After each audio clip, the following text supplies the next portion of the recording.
मार्गदर्शन हेतु आदर एवं सम्मान के साथ माननीय सह सरकारवा डॉक्टर कृष्ण गोपाल जी को सादर आमंत्रित करता हूं।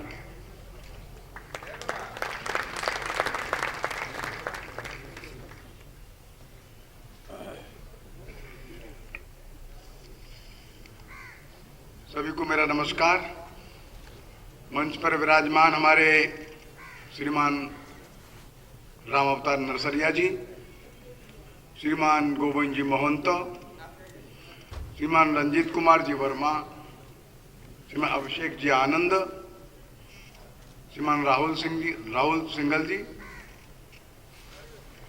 और इस सभा में बैठे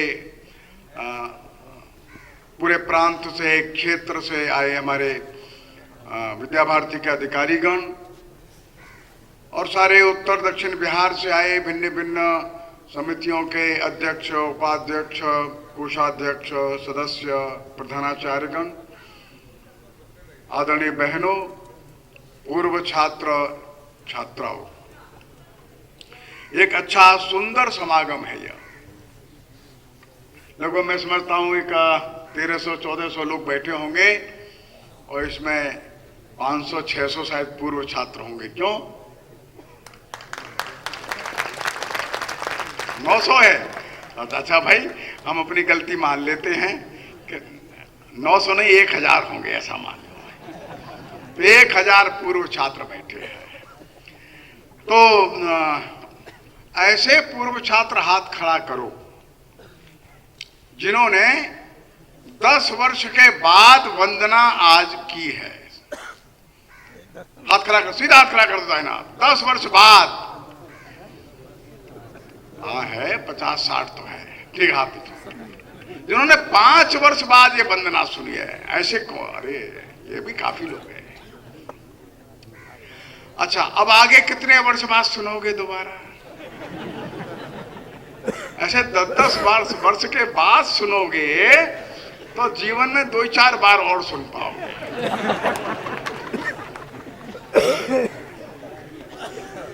तो जब आप विद्यालय से पढ़ करके गए तब आपके आचार्य प्रधानाचार्य महोदय ने बड़े प्रेम से तुमको विदा किया और आप लोग पूरी पक्की विदाई ले लिए।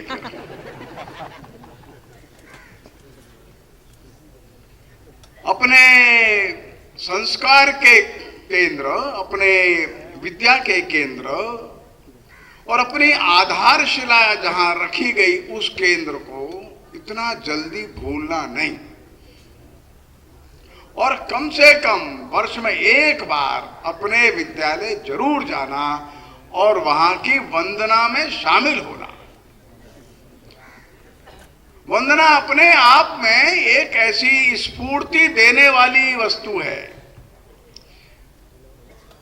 ध्यान से आंख बंद करके एक 5-7 मिनट का कार्यक्रम होता है, हम बैठ जाएं तो हम कौन हैं और हमारा उत्तरदायित्व क्या है, सब ध्यान में आ जाएगा। वंदना के 2 भाग हैं। पहला है वंदना और दूसरा है प्रार्थना। कभी कभी मैं कहता हूं तो लोग कहते हैं अंतर क्यों कर रहे हैं आप? तो मुझको अंतर लगता है, मैं सही गलत मैं तो नहीं कह सकता। लेकिन पहले चरण में हम लोग बोलते हैं या कुंदेंदु तुषार हार धवला, तो जो ज्ञान की देवी है हमने उसकी स्तुति करी है। हे देवी आप कैसी हैं? फिर थोड़ी देर बाद स्वर बदल जाता है, हमारी प्रार्थना के शब्द बदल जाते हैं, फिर हम कुछ मांगते हैं। पहले चरण में मांगा नहीं है, पहले चरण में हमने उनकी वंदना की है। फिर हम मांगते हैं। क्या मांगते हैं? तो सबसे पहले हमने मांगा, हे मां, हमारा यह देश जो है ये जग सिर मोर बन जाए और संपूर्ण विश्व में यह सर्वश्रेष्ठ बन जाए।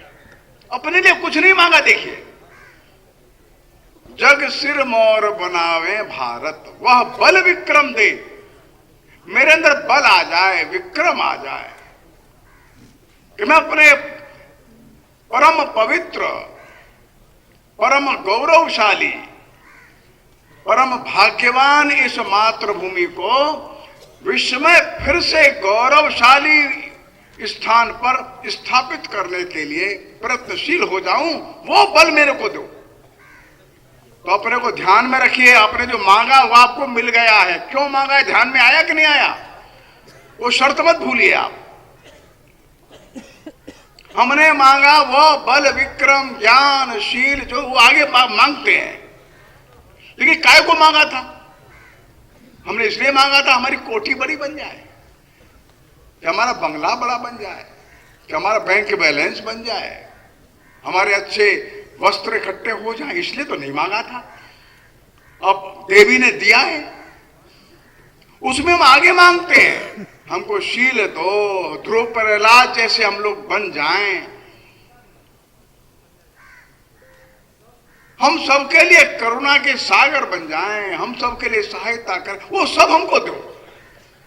तो एक हमने मां की स्तुति करी, क्रमांक 2 हमने मां से कुछ मांगा, और मांगा अपनी इस मातृभूमि के लिए मांगा, अपने इस राष्ट्र के लिए मांगा। मां ने दे दिया, और जिस काम के लिए मांगा उस काम में न लगाओ तो क्या होगा फिर, है ना।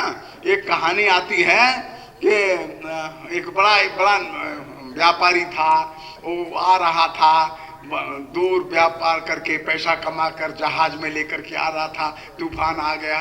हे भगवान, अगर मैं पार लग गया ना तो इतना इतना मैं आपको चढ़ाऊंगा। लेकिन धीरे धीरे धीरे धीरे तूफान शांत होने लगा, उसको किनारा दिखने लगा। तो अरे हाँ मैं दूंगा दूंगा, थोड़ा तो दूंगा भगवान, आपको दूंगा, थोड़ा दूंगा। किनारे लग गया तो फिर अरे हाँ अगली बार दे दूंगा, भूल गया।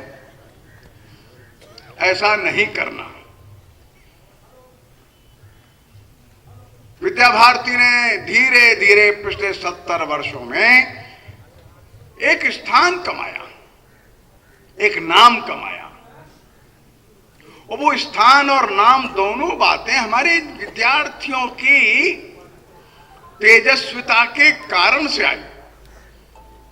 हमारे इन विद्यार्थियों ने जो करामात दिखाई सारे दुनिया भर में, जहां गए वहां, जैसी अभी 5-7 बहनों ने और भैयाओं ने बताया, वो जहां गए, जिस स्थान पर गए, वो कहीं इंजीनियर हो गए, कि डॉक्टर हो गए, कि प्रोफेसर हो गए, वाइस चांसलर हो गए, IAS IPS अधिकारी बन गए, या व्यापार में चले गए, वो जहां गए वहां उन्होंने अपने आचरण से, अपने व्यवहार से, अपनी बुद्धिमत्ता से, अपनी भावनाओं और संवेदनाओं से एक स्थान अर्जित कर लिया।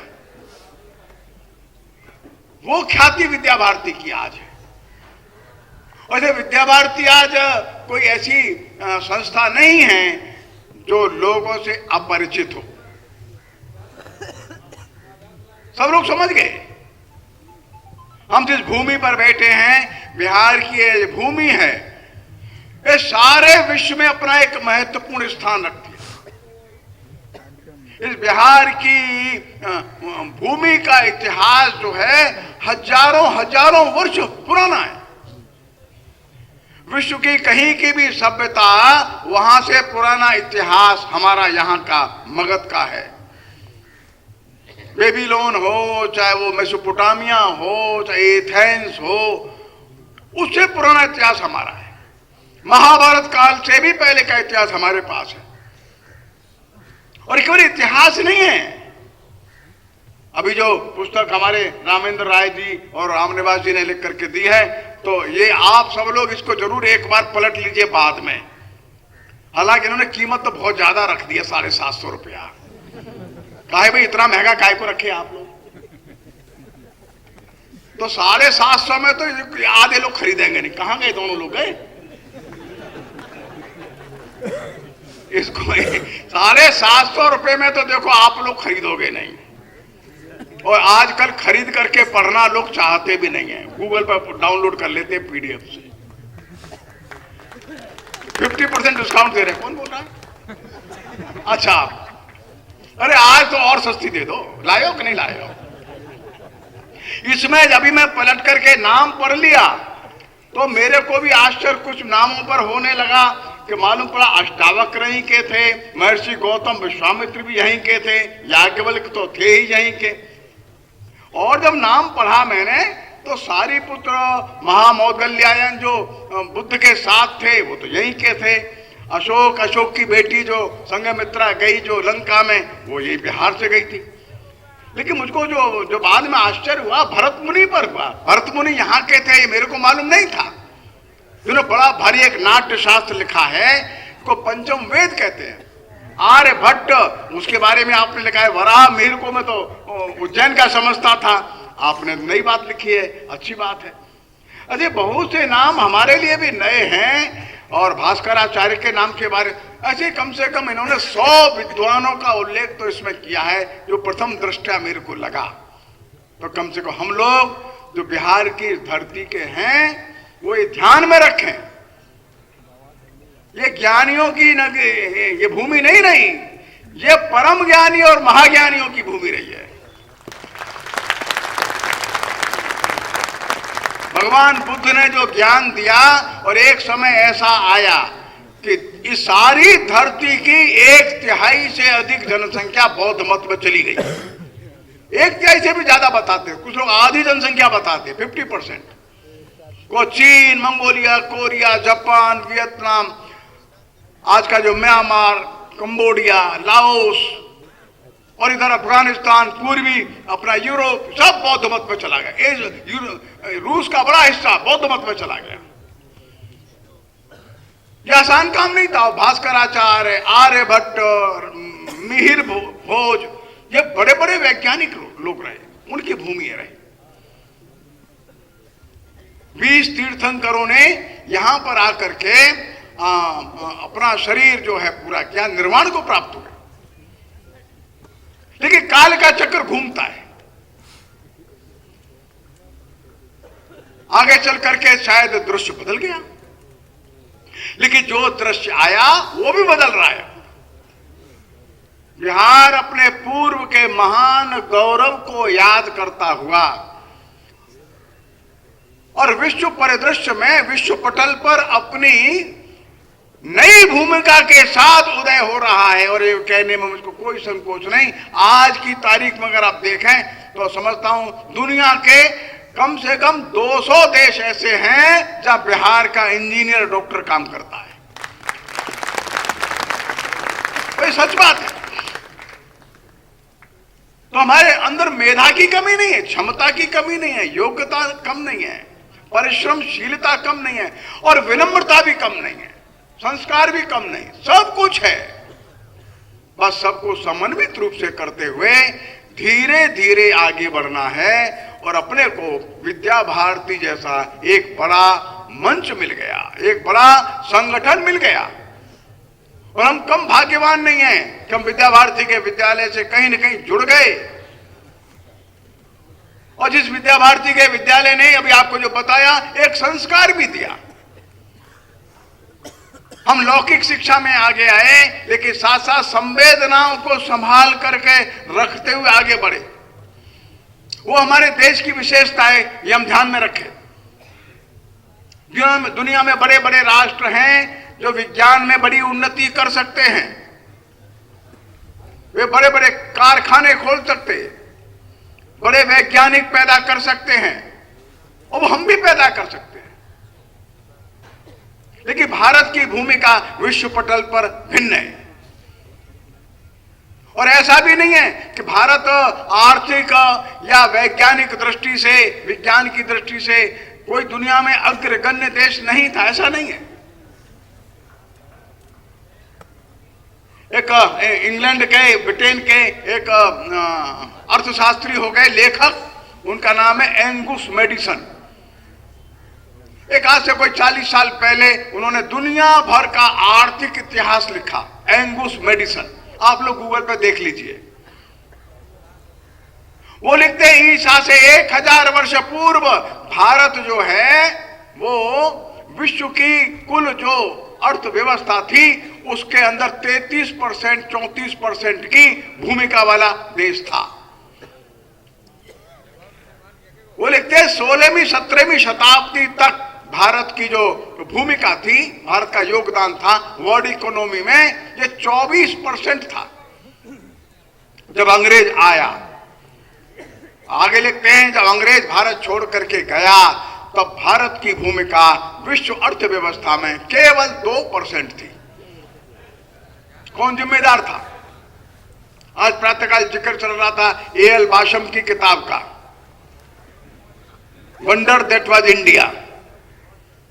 उसमें एक स्थान पर बाशम लिखते हैं, ए.एल. बाशम तो अंग्रेज थे, रहे भारत में बहुत लंबे समय तक।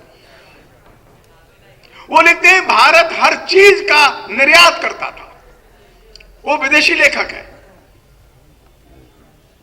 भारत सूती कपड़े, रेशमी कपड़े, ऊनी शॉल, ब्लैंकेट, कारपेट, हाथी दांत का सामान, आयुर्वेदिक औषधियां, सुगंधित तेल, मसाले, लकड़ी का सामान, अच्छे प्रशिक्षित हाथी, प्रशिक्षित चिड़ियाएं, मूर्तियां, आभूषण, बर्तन, बड़ी बड़ी नौकाएं, पानी के जहाज, दुनिया के लिए उपयोग में आने वाला हर सामान भारत निर्यात करता था। तो बनाता होगा तब ना निर्यात करता था। वो आगे लिखता है लेकिन सोना और चांदी भारत आयात करता था। जो भरे हुए जहाज जाते थे ये सोना और चांदी लेकर के आते थे। और इसलिए रोम का एक बड़ा प्रसिद्ध लेखक हो गया, उसका नाम है प्लिनी। उस प्लिनी ने कई वॉल्यूम लिखे हैं। आज से 2000 साल पहले जो प्लिनी लिखता है, रोम का लेखक, वो ये लिखता है रोम के लोग जो है भारत के सामान के इतने दीवाने हो गए हैं कि हम लोग हर साल 10 करोड़ अपनी जो मुद्रा है वो भेजते हैं। ये ऐसा ही चलता रहा तो हमारा दिवाला निकल जाएगा। और इसलिए अपने उपभोग के ऊपर अपने को कंट्रोल करना चाहिए। लेकिन दूसरी ओर जो अंग्रेज लेखक, कुछ अमेरिका के लेखक, जो चर्च ने अच्छे प्रकार से प्लांट किए थे, वो लिखते हैं भारत जंगली लोगों का देश है, भारत बर्बर लोगों का देश है, ये देश निरक्षर लोगों का देश है, ये देश न प्रशासन जानता है न न्याय व्यवस्था जानता है, ये देश विज्ञान से बहुत दूर है, आविष्कारों से दूर है, ऐसा लिखते हैं। और ऐसे लेखकों की संख्या भी कम से कम 50 है। ये जानबूझ करके हमारे देश के बारे में ऐसा कुप्रचार किया गया। ये बात सच है। हम 1000 साल से संघर्षरत थे। बाहर के आक्रमणकारियों ने हमारी सारी कमर तोड़ने का प्रयत्न तो किया। बड़े बड़े विश्वविद्यालय उन्होंने खंडहर में बदल दिए। उसका सबसे बड़ा जो भुक्तभोगी तो बिहार ही था। यहाँ का विक्रमशिला का विश्वविद्यालय, उदंतपुरी का विश्वविद्यालय, नालंदा का विश्वविद्यालय, ये किसने नष्ट किए? एक बार हायर एजुकेशन के सेंटर सब नष्ट हो जाते हैं तो नीचे के विद्यालयों में पढ़ाने वाले अध्यापक कहां बनेंगे? बड़े बड़े ग्रंथालय जहां 4-5 लाख पुस्तकें थी वो जला दिए। तो एक बड़ा संकट तो आया। लेकिन अंग्रेज ने क्या किया? हमारे सामान्य विद्यालयों को डीरिकॉग्नाइज कर दिया। जो पाठशालाएं थी, गुरुकुल थे, नहीं, ये इनको कोई मान्यता नहीं है। इस इतिहास को अपने को जानना चाहिए। अंग्रेजों के लिखे हुए कथन पर भरोसा नहीं करना। और जब महात्मा गांधी जी जब एक बार गोलमेज सम्मेलन में लंदन में थे तब उन्होंने एक बाहर भाषण में बोला, राउंड टेबल में नहीं, अन्य एक कार्यक्रम में गए थे और बड़ी संख्या में अंग्रेज मौजूद थे, कुछ भारतीय भी थे। महात्मा गांधी जी को एक व्याख्यान के लिए बुलाया था। गांधी जी ने कहा कि आप अंग्रेज लोग जो भारत में आए थे, भारत अधिक पढ़ा लिखा देश था, लेकिन आज 1930 एक लंबा समय भारत में आपको बीत गया, 150 वर्षों से अधिक समय आपको हो गया। आपने हमारे देश को अधिक निरक्षर बना दिया। वहां पर ढाका विश्वविद्यालय का पुराना वाइस चांसलर बैठा था, वो खड़ा हो गया। गांधी जी, आप जो बोलते हैं इसके पीछे आप कोई प्रमाण दे सकते हैं क्या? गांधी ने कहा, मैं जरूर दूंगा। गांधी ने जो वाक्य बोला वो वाक्य ऐसा था, there was a beautiful tree of education in India. Bharat में शिक्षा का एक स्वर्णिम वृक्ष था, but you people uprooted that one. आपने उसको उखाड़ दिया and left it to dry, और इसको सूखने के लिए छोड़ दिया। यह वाक्य गांधी जी का था। लेकिन गांधी जी अपने जीवन में कोई प्रमाण नहीं दे पाए। उनके शिष्य थे धर्मपाल। धर्मपाल जी ने स्वयं लंदन जाकर, ब्रिटिश आर्काइव्स में जाकर अध्ययन किया, और भारत में जो गवर्नर्स यहां थे, बंगाल का गवर्नर, मद्रास का गवर्नर, बंबई प्रेसिडेंसी का गवर्नर, उन गवर्नर ने जो 18वीं शताब्दी में भारत में अध्ययन किया था भारत की शिक्षा व्यवस्था का, वो जो रिपोर्ट उनके पास वहां थी उसको निकाला। उसको निकाल करके पुस्तक प्रकाशित की। उस पुस्तक का नाम है the beautiful tree of education in India. वो द ब्यूटीफुल ट्री के नाम से वो पुस्तक आपको मिल जाएगी, गूगल पर मिल जाएगी, आप पढ़ लीजिए, मोटी है थोड़ा। तब पता लगेगा भारत के प्रत्येक गांव में विद्यालय था, हर जाति बिरादरी का बच्चा पढ़ता था, हर जाति बिरादरी के अध्यापक भी थे। देश की साक्षरता उन दिनों जब अंग्रेज आया तब 75% से ऊपर थी। बंधुओं, 1901 में भारत की साक्षरता 6% थी केवल। सारे साक्षर शिक्षित देश को जहां दुनिया के लोग पढ़ने आते थे वो ऐसा निरक्षर बना दिया। एक ईस्टिंग नाम का अंग्रेज, उसने ईस्टिंग नाम का एक चीनी यात्री था, वो अध्ययन के लिए निकला, मैं भारत अध्ययन करूंगा, नालंदा जाऊंगा। तो पहले सुमात्रा में आकर के एक श्री विजय नाम के स्थान पर अपनी नाव से उतरा। वो जैसा बाहर के लोगों का चेकिंग होता है, पूछताछ हुआ, कहां जा रहे हैं, कहां से आ रहे हैं, यहां कब तक रुकेंगे? तो उसने बताया, मैं भारत जा रहा हूं, मैं अध्ययन के लिए जा रहा हूं, मैं नालंदा विश्वविद्यालय में पढ़ूंगा। तो वहां के लोगों ने पूछा उस ऑफिस में, दफ्तर में, कार्यालय में, कि आप संस्कृत जानते हैं? नहीं, संस्कृत मैं नहीं जानता। तो वहां आपको प्रवेश नहीं मिलेगा। नालंदा में प्रवेश करने के लिए आपको संस्कृत सीखना अनिवार्य है। तो मैं क्या करूं अब? नहीं, कुछ मत करिए, आप सुमात्रा में रुक जाइए, यहां रह करके संस्कृत सीखिए। तो ईस्टिंग कहता है कि मेरे पास यहां रहने के लिए तो कुछ पैसा नहीं है। नहीं, वो मत, चिंता मत करिए, यहां संस्कृत का विद्यालय चलता है, वो निःशुल्क चलता है। सुमात्रा में श्री विजय नाम के स्थान पर ये ईस्टिंग जो है कई महीने रहा, संस्कृत सीखा, नालंदा आया, प्रवेश पाया, 11 वर्ष नालंदा में निःशुल्क रहा। 400 पुस्तकों का उसने चाइनीज भाषा में अनुवाद किया। उन पुस्तकों को लेकर वापस चाइना चला गया। नालंदा में पढ़ने वाले विद्यार्थी को 1 पैसा भी शुल्क देना नहीं पड़ता था। विक्रमशिला के विद्यार्थी को नहीं देना पड़ता था। सारे भारत की शिक्षा 100% निःशुल्क थी। और ये शिक्षा जो है ये सरकार के नियंत्रण में भी नहीं थी। और इसलिए हम दुनिया की सबसे अच्छी शिक्षा वाले केंद्र बने थे। कम से कम 40-50 देश आज जो दिख रहे हैं उनके विद्यार्थी भारत में आकर के शिक्षा अध्ययन करते थे। आज पाकिस्तान बड़े गौरव से कहता है, क्या कहता है? तक्षशिला जो है वो हमारा पुराना विश्वविद्यालय था। अच्छी बात है, क्योंकि तक्षशिला तो आज पाकिस्तान में है।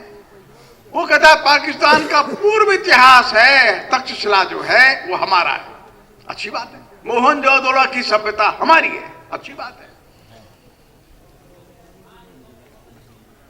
तो भारत की शिक्षा का स्तर, भारत के विज्ञान का स्तर, दुनिया को गणित किसने दिया? आइंस्टीन कहते हैं अगर भारत हमको न्यूमेरल्स नहीं देता 1 2 3 4 5 9 0 डेसिमल, तो विज्ञान की उन्नति क्या होती? कहना कठिन है।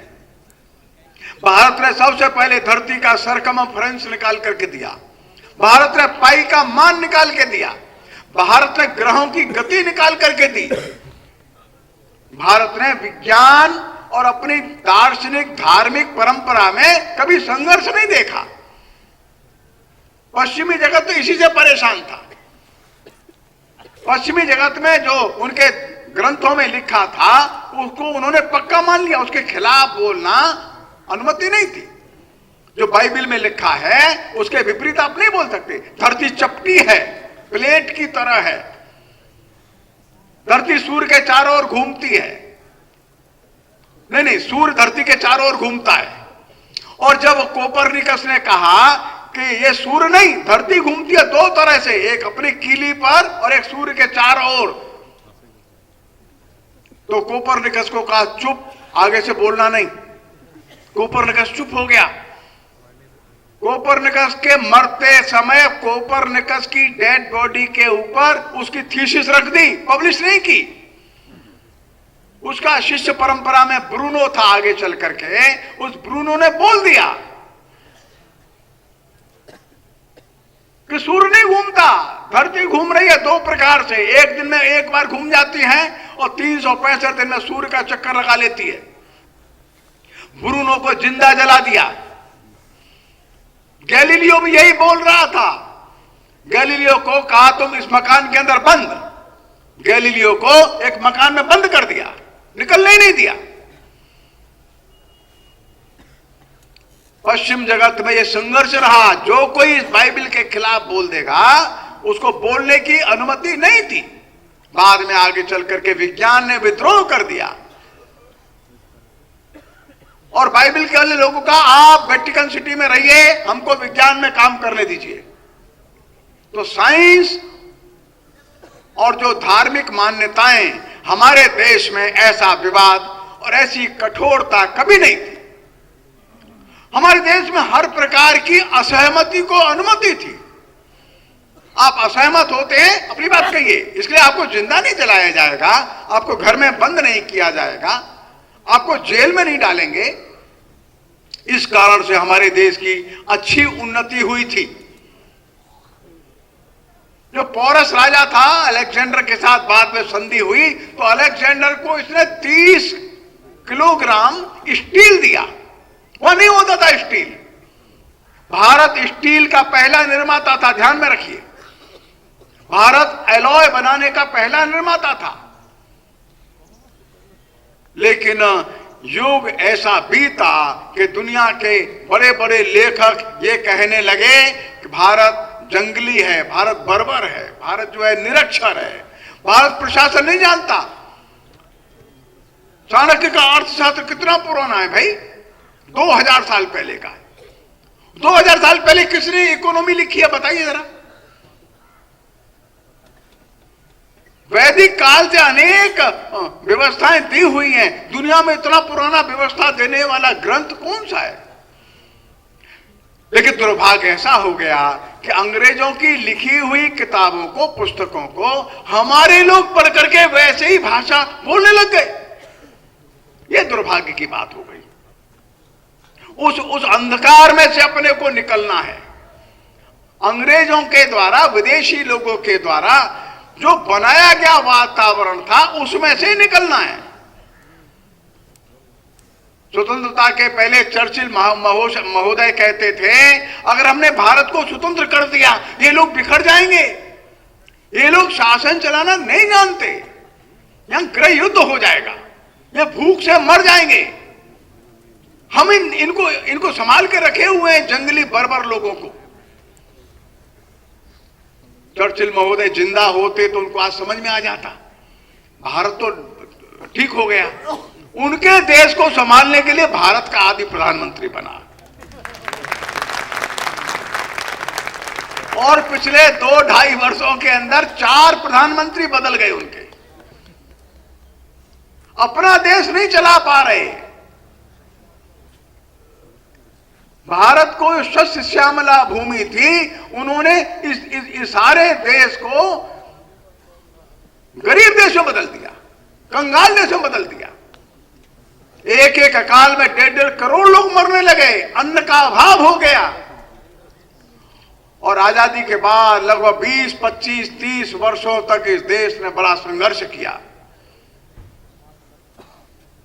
ऐसा कहा जाता है कि 60 और 70 के दशक में हर 5 और 10 मिनट के अंतराल पर एक पानी का जहाज अन्न से भरकर भारत के किनारे पर लग जाता था। और अमेरिका में न्यूज़पेपर में न्यूज निकलती थी, from ship to mouth. Bharat इसी में लगा हुआ है। कनाडा से, ऑस्ट्रेलिया से, अमेरिका से, ब्राजील से, अर्जेंटीना से यहां से चावल और गेहूं खरीदता है और अपने लोगों का पेट भरता है कैसे भी। ये सच बात भी थी। लेकिन जब भारत के हमारे वैज्ञानिकों को, हमारे किसान को, हमारे टेक्नोक्रेट्स, इंजीनियर्स को, हमारे प्रशासनिक अधिकारियों को जब स्वतंत्रता मिली और हमने काम करना शुरू किया, तो आज मुझको ये बताते हुए आनंद भी है, भारत 12,000 शिप अन्न के, फूड ग्रेन्स के भरकर दुनिया के गरीब देशों को भेजता है हर साल। 12,000 शिप्स पिछले साल गए हैं भारत से। दुनिया में नंबर 1 है हम आज फूड ग्रेन्स के एक्सपोर्ट में। सन 60 और 70 में देश की आबादी केवल 50 करोड़ थी। 135 करोड़ का पेट भरकर 12,000 शिप लोडेड हमने बाहर भेज दिया, ले जाओ गरीब देशों को दे दो। नंबर 2 पर जो फूड ग्रेन्स का एक्सपोर्ट करने वाला देश है वो चाइना है। वो हमसे चौथाई है, 3,000 जहाज केवल भेजता है वो। दूध के उत्पादन में भारत देश दुनिया में नंबर 1 है। 18 करोड़ टन दूध हम प्रतिवर्ष पैदा करते हैं। सन 50 में प्रति व्यक्ति प्रतिदिन 150 ml दूध मिलता था। आज 475 ml दूध प्रत्येक व्यक्ति को देश में मिलता है। हम दुनिया के सबसे बड़े मिल्क प्रोड्यूसर है आज। हम दुनिया के सबसे बड़े चीनी के प्रोड्यूसर है। हम दुनिया में चाइना के बाद स्टील के सबसे बड़े प्रोड्यूसर दुनिया में आज हमें। जो फ्रांस और इंग्लैंड हमको स्टील की उन दोनों टेक्नोलॉजी नहीं दे रहा था, जब जमशेदपुर में पहला स्टील का कारखाना भारत का 1911-12 में लगा था। अरे भारत के लोग क्या स्टील बनाएंगे, बेवकूफ लोग, मूर्ख लोग, ऐसा बोलता था इंग्लैंड। आज इंग्लैंड की तुलना में हम लोग 10 गुना स्टील पैदा करते हैं। आज भारत स्टील के प्रोडक्शन में रूस, Japan, America, France, Germany, England सबसे ज्यादा स्टील पैदा करता है। मालूम है आपको? स्टील पैदा करने वाले बर्बर लोग हैं हम लोग। हम जंगली लोग हैं। हमारे पास 6 इंजीनियर्स हैं, हमारे पास 6 मैनेजमेंट के लोग हैं, हमारे पास 6 व्यापारी लोग हैं। अभी मैं केनिया में नैरोबी में था एक 15 दिन पहले। तो थोड़े समय के लिए वहां के लोगों ने कहा चलिए भाई साहब आज अब हमारे सब कार्यक्रम पूरे हो गए। एक 4 दिन का मेरा 5 दिन का कार्यक्रम प्रवास पूरा हो गया। तो साथ में 8वें दिन मीटिंग के बाद अरे बगल में वाइल्ड लाइफ देखने जाते, चलो भाई गए देखने के लिए। तो वहां सुरक्षा कर्मी थे, तो 2 सुरक्षा कर्मी से हंसी मजाक हो रहा था। तो हमसे पूछते हैं आप किस देश से आए हैं? हमने कहा हम भारत से आए हैं। अंग्रेजी में बात चल रही थी। अच्छा यू आर फ्रॉम इंडिया? हाँ जी हम भारत से। ओहो, Indian doctors are very good doctors here. Nairobi में भारत के डॉक्टर्स बहुत अच्छे डॉक्टर्स हैं। तो हमने पूछा आप उनको अच्छा डॉक्टर क्यों कहते हैं, क्या व्हाट इज द रीजन, आप क्यों कहते हैं? Oh no they are very emotional, they are very kind. वो बहुत अच्छे हैं, बहुत अच्छे से हम इलाज करते हैं जाके। अब देखिए भारत का डॉक्टर अमेरिका में जाकर के, इंग्लैंड में जाकर, इवन नैरोबी में जाकर के भी ख्याति प्राप्त करता है। उसमें एक भारतीय तत्व है, भारतीय भाव है, एक संवेदना है। ध्यान में रखिए ये इमोशनल जो भाव है ये केवल और केवल भारत के पास है। ध्यान में रखिए। इसलिए भारत के डॉक्टर्स की डिमांड है, भारत के इंजीनियर्स की डिमांड है, भारत की नर्सिंग स्टाफ की डिमांड है। आज दुनिया का कोई भी अस्पताल जो है, बड़ा हॉस्पिटल, कोई भी दुनिया का बड़ा मेडिकल कॉलेज भारत के बच्चों के बिना चल ही नहीं सकता। एक एक हॉस्पिटल में 90-90% बच्चे भारत के ही डॉक्टर्स हैं और नर्सिंग स्टाफ। हम जंगली लोग हैं, हम बर्बर लोग हैं हम लोग। तो ये जो पेंट किया था वो पेंट आज केवल 75 वर्षों में भारत के बच्चों ने उसको मिटा दिया, हटा दिया। और इसमें हमारे बिहार के लोगों का योगदान भी बहुत अच्छा है। लेकिन ये बात भी सच है कि बिहार के लोगों का, हमारे नौजवानों का योगदान बिहार के लिए कम, बाहर के लिए थोड़ा ज्यादा होता है। हमारी प्रतिभा बाहर जाकर के निखरती है क्या भगवान जाने। बाहर तो बहुत प्रसिद्धि पाते, बेंगलोर में इकट्ठे होंगे तो IIT में आए कंपनीज में बिहार के लड़के एकदम छाए रहते हैं। दिल्ली IIT में बिहार के बच्चे, BHU में बिहार के बच्चे, बिहार में आके क्या होता है भगवान जाने इनका। अब मेरी दूसरी अपील आपसे है, ये बात तो आप समझ गए कि हम लोग जंगली नहीं, बर्बर नहीं, निरक्षर नहीं, हम लोग शासन प्रशासन चलाने में योग्य हैं। और भगवान की कृपा से हम विद्या भारती के विद्यालय में पढ़े, इसलिए संस्कारित भी हैं, हम भावनाओं से जुड़े हुए लोग हैं। विद्या भारती एक नए मुकाम पर, नए एक पड़ाव पर आ गई है। जैसा पता है 13,000 विद्यालय हमारे, हम 13,000 विद्यालय से संतुष्ट होने वाले नहीं, हम 30-32 लाख बच्चों से संतुष्ट होने वाले नहीं। हम चाहते हैं बिहार के अंदर जो विद्यालय हैं वो 2 गुने हो जाए आने वाले 3-4-5 वर्षों के अंदर। और जो विद्यालयों का स्ट्रक्चर है ये भी डबल हो, क्षमता डबल हो, हमारी क्वालिटी अच्छी हो जाए, गुणवत्ता वाले छात्र, गुणवत्ता वाले हमारे आचार्य बंधुगण मिलकर के बिहार के इस क्षेत्र में एक बड़ा क्रांतिकारी परिवर्तन हम लोग कर दें। जब विद्यालय प्रारंभ हुए तो छोटी छोटी समितियां थी, उन्होंने भरसक कोशिश करके आज से 30-35-40 साल पहले अपने सामर्थ्य से भी अधिक उन विद्यालयों को खड़ा किया। और जब उन्होंने क्या किया वो प्रशंसनीय है। पहले उन्होंने 4 कमरे का विद्यालय शुरू किया होगा उस समय, लेकिन वो प्रशंसनीय है। आज हमारी क्षमता उस समय की क्षमता से 10 गुना 20 गुना अधिक है। और इसलिए अगली मेरी जो प्रार्थना और अपील है वो पूर्व छात्रों से ध्यान में रखिए। आपको क्षमता मिली, योग्यता मिली या आपको संस्कार मिला जिस विद्यालय से, उस विद्यालय को पलट करके देखो, उसके लिए क्या कर सकते। जहां से हमने संस्कार पाया है, विचार पाया है, एक बुद्धिमत्ता पाई है, समाज में एक सम्मानित जीवन हमको प्राप्त हुआ है, हम अपना समूह बनाकर पुराने विद्यार्थियों का अपने उस विद्यालय के लिए, उस विद्यालय वाले नगर गांव के लिए, वहां के विद्यार्थियों के लिए क्या और अच्छा कर सकते हैं। बैठिए, योजना बनाइए, अच्छी योजना, बड़ी योजना बनाओ, छोटी योजना मत बनाओ, और वहां के परिदृश्य को बदल दो। आपको लगता है कि हमारे विद्यालय में बड़ा भवन होना चाहिए, बड़ा भवन बनाओ, 10 कमरे और होने चाहिए, 10 कमरे के लिए योजना बनाओ। एक बड़ा हॉल होना चाहिए, हॉल साउंड प्रूफ हो, बड़ा मैदान होना चाहिए, मैदान में 400 मीटर का ट्रैक कैसे निकलेगा, बच्चों के लिए वॉलीबॉल बास्केटबॉल का मैदान होना, कोर्ट होना चाहिए, बच्चों को अच्छी लाइब्रेरी चाहिए, ई लाइब्रेरी चाहिए, कंप्यूटर की लैब चाहिए, फिजिक्स केमिस्ट्री की लैब चाहिए, आचार्यों को अच्छा वेतन चाहिए। आज हम इस काम को कर सकते हैं। हर एक जो विद्यार्थी है जो पुराना, वो मन में विचार करे, मेरे 10 मित्र हैं, उन 10 मित्रों को जोड़ लूंगा, 4 अच्छे परिचित मिले हैं उनको जोड़ूंगा, उनके अंदर भाव जगाऊंगा और अपने प्राचीन विद्यालय को और अच्छे विद्यालय में कैसे बदल सकता हूं यह प्रयत्न करूंगा। कल मेरे पास अयोध्या के एक पुरातन विद्यार्थी का मैसेज आया है। वो लिखता है कि वो बंबई IIT से PhD किया हुआ था, अयोध्या के शिशु मंदिर का पढ़ा हुआ है। तो मेरे से बोला मैं क्या कर सकता हूं भाई साहब। मैंने चलो तुम इतना करो, अयोध्या में राम मंदिर बन रहा है, तुम 100 ऐसे गरीब विद्यार्थी बालक बालिका ढूंढो अयोध्या में जिनको हर महीना 2,000 रुपए स्कॉलरशिप दोगे, एक 25,000 रुपए प्रत्येक विद्यार्थी दोगे। इस साल 100, अगले साल 100 जोड़ना, 100 जोड़ते जाओ। उसने योजना बना ली, अपने साथ के 40-50 दूर दूर दुनिया में बैठे लोगों को जोड़ लिया है।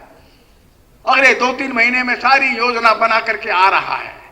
मेरी योजना बन गई है भाई साहब, मैं जुलाई से मैं प्रारंभ कर दूंगा। 100 विद्यार्थियों को हर साल बढ़ाता जाऊंगा, हर साल 100 नए जुड़ जाएंगे, एक 5-6 साल में नंबर पक्का हो जाएगा। बोले भगवान की कृपा से मैं छोटे से शिशु मंदिर से पढ़ करके निकला था। मैंने बीटेक, एमटेक, पीएचडी किया, आईआईटी मुंबई से किया। मैं जापान में अच्छी कंपनी में नौकरी करता हूं। मैं बहुत छोटे घर से आया था, छोटा सा मेरा घर था। मैं कोई संपन्न परिवार का मैं बालक नहीं था, लेकिन शिशु मंदिर के आचार्यों ने मेरे जैसे अति सामान्य बालक में भी कुछ डाला कि मैं आज जापान की एक बड़ी कंपनी में और एक प्रतिष्ठित रूप से बैठा हूं। अब मेरी जिम्मेदारी है कि मैं इसको अच्छे से रिटर्न करूं, इसलिए मैं करूंगा। वो लग गया, एक बालक से बात कर रहा है, अपने मित्रों से बात कर रहा है, कुछ और कंपनीज वाले हैं उसको जानते हैं, उनसे बात कर रहा है, एक ट्रस्ट बना रहा है। मैं करूंगा। उत्तर प्रदेश देवरिया एक स्थान है, देवरिया का एक बालक है रंजीव तिवारी, वो भी शिशु मंदिर विद्या मंदिर का पढ़ा हुआ देवरिया से एक बड़ी कंपनी में आ गया, आईआईटी और बीएचयू का पास आउट था और लखनऊ में रहता है। उसने एक प्रकल्प ले लिया विद्या भारती के भाई जी से अनुमति लेकर, ब्रह्मदेव जी से। भाई जी आपका एक जमीन है, हमको छोटा प्लॉट दे दो इसमें से। भाई ने दे दिया, चल एक प्लॉट ले ले तू। एक लगभग 0.75 एकड़ का प्लॉट उसने ले लिया। लखनऊ के आसपास के 10 जिलों में उसने खबर भेजा, जिन बच्चों के 85% से ऊपर मार्क्स हैं और हिंदी माध्यम वाले हैं, वे जिनके परिवार में आमदनी 20,000 से कम है, वे अप्लाई करेंगे केवल। ढूंढ लिए बच्चे, अब 45 बच्चे उसके पास लड़के रहते हैं। हर साल 10-12 बच्चे इंजीनियरिंग मेडिकल में चले जाते हैं। पूरा खर्चा यही उठाता है, हर बच्चे का 1,00,000-1.25 लाख खर्चा। हर साल 10-11 बच्चे सेलेक्ट हो जाते हैं उसके। और एक बार सिलेक्शन के बाद मैं उनके घर से एक पैसा भी नहीं लेता, आने जाने का किराया भी हम देंगे, खाना पीना, कोचिंग, कॉपी किताब हम देंगे। सिलेक्शन हो गया तो आगे की फीस भी हम देंगे। प्रतिष्ठा उसकी अच्छी जम गई। मांग लाता है पैसा लोगों से, दो कैसे नहीं, दो पैसा। अपने मित्रों से आग्रह करके ले आता है। तो हिंदुस्तान में गरीब बालक है, ऐसे बालक मिलते 85-90% मार्क्स लाते हैं, लेकिन घर में कोई जगह ही नहीं है। इसको कौन 1,00,000 रुपया देगा जो कोचिंग करेगा? कोचिंग के बाद कौन 1,00,000 रुपया पर सालाना वो बीटेक एमटेक के लिए देगा इसको? और उसका जब सफल हो गया तो भाई जी के पास फिर गया, भाई जी कहां, जो हमारा छात्रावास अच्छा चलता है, देखिए हाँ अच्छा चलता है, हमको एक बड़ा प्लॉट दे दो, आप बड़ी जमीन दे दो, हम बालिकाओं के लिए शुरू कर देंगे। 5 फरवरी को बालिकाओं के बड़े छात्रावास की तैयारी कर रहा है। बालिकाओं में से 22 बालिकाओं से छाटी है और 22 बालिकाओं को वो हर महीना उनका खर्चा देता है। इस साल 5 फरवरी को छात्रावास का उद्घाटन करेगा। उसकी कल्पना है हम 300 बालिकाओं का एक बड़ा छात्रावास चलाएंगे। वो गरीब बालिका होगी लेकिन मेधावी होगी। वो जिम्मेदारी मेरी है। मैं विद्या मंदिर से, शिशु मंदिर से पढ़ करके आया हूं। मैं समाज के उत्थान में मैं लगूंगा। अच्छा ग्रुप खड़ा कर लिया, 40-50 लोग अच्छे मित्र, उसके आधे बच्चे विद्या भारती के विद्यालय के पढ़े। इसमें हम शिशु मंदिर से पढ़ करके आए हैं, किसी को यह कहने का अवसर न मिले अरे शिशु मंदिर में पढ़ करके आया है, ऐसा काम क्यों करता है, ये नहीं। जैसा आपने संस्मरण सुना, सत्यनिष्ठा ये मेरे जीवन का पहला पक्ष है। हम सादा जीवन जिएंगे, हम 2 जोड़ी 3 जोड़ी कपड़े में काम चलाएंगे, हम छोटे घर में रह लेंगे, हम स्कूटर से साइकिल से चल लेंगे, लेकिन किसी को ऐसा अवसर नहीं देंगे कोई कहे कि मेरी सत्यनिष्ठा कहीं प्रश्नवाचक है। क्रमांक 2, मेरा आचरण, मेरा व्यवहार किसी को भी आपत्ति देने वाला न हो, सबको प्रसन्न करने वाला मेरा व्यवहार होना चाहिए। वो कोई सा भी प्रसंग होगा, मैं सबके साथ समरस होने वाला हूं। किसी भी प्रकार का अहंकार, किसी भी प्रकार का द्वेष मेरे मन में नहीं आना चाहिए। सारे समाज को साथ लेकर के चलने का विचार और संस्कार मेरे को प्राप्त हुआ है। और तीसरी बात, मैं अपने विद्यालय के लिए मैं इस सारे देश के समाज के लिए क्या अधिक से अधिक कर सकता हूं, इस व्रत में हम लगे रहे। और इसलिए पुराने गौरवशाली भारत को ध्यान में रखकर भविष्य में उससे भी और अधिक गौरवशाली भारत बनाने की जिम्मेदारी अब हमारे ऊपर है। लेकिन वो काम हमको करना अपने उस गांव से है, वो काम हमको अपने उस विद्यालय से करना है। अपने उस विद्यालय के वर्तमान स्वरूप को हम अपने आचार्य प्रधानाचार्यों के साथ मिलकर बदल देंगे। तो सच में आज का ये सम्मेलन हमको लगता है निश्चित रूप से हम कहेंगे सफल। और इसलिए नालंदा, विक्रमशिला, ओदंतपुरी, पुराने शिक्षा के, अध्यात्म के बड़े बड़े महापुरुषों की यह भूमि, आर्यभट्ट, राजा मिहिर, अश्वघोष, इतने बड़े बड़े विद्वानों की यह भूमि, दुनिया के अंदर विश्वविद्यालय के नाम से ख्याति प्राप्त, ग्रंथालयों के नाम से ख्याति प्राप्त वो भूमि फिर से अपने पुराने वैभव को और अधिक अच्छे ढंग से प्राप्त करे और उसमें हमारी भी भूमिका रहे, हमारे विद्यालय की भूमिका रहे और मेरा विद्यालय अपने जिले का सर्वश्रेष्ठ विद्यालय घोषित हो। इस संकल्प के साथ हम लोग अपने अपने घरों को जाए, तभी हमारा सम्मेलन निश्चित रूप से सफल माना जाएगा। मैं आप सभी के अंदर बैठे हुए विचार, आप सभी के अंदर बैठे हुए उस परमात्मा को प्रणाम करता हूं जो इस महान संकल्प में आपको अनंत शक्तियां प्रदान करे। नमस्कार।